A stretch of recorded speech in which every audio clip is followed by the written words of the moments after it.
আপনি যেই কষ্টে আছেন সেটা কেউ না জানলেও আল্লাহ জানেন। আপনার কান্নার প্রতিটি ফোঁটা, আপনার বুকে চাপা প্রতিটা যন্ত্রণা আল্লাহ দেখছেন। আপনি হয়তো ভাবছেন সবাই দূরে চলে গেছে, কেউ বুঝতে চায় না। আল্লাহ কি চুপ করে আছেন? না, আল্লাহ কখনো চুপ করেন না। তিনি চুপ থাকেন কারণ তিনি কিছু তৈরি করেছেন আপনার জন্য, বিশেষ কিছু। আপনার ধৈর্য, আপনার চোখের পানি, এই সব কিছুর হিসেব তিনি রাখছেন। একটা সময় আসবে যখন আপনি বলবেন, আলহামদুলিল্লাহ, এই কষ্ট না এলে আমি বুঝতেই পারতাম না আল্লাহ আমাকে কতটা ভালোবাসেন।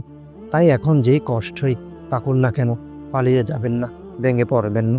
এইটুকু মনে রাখুন, আল্লাহ আপনাকে দেখেছেন এবং তিনি আপনাকে কখনো একা ছাড়েন না।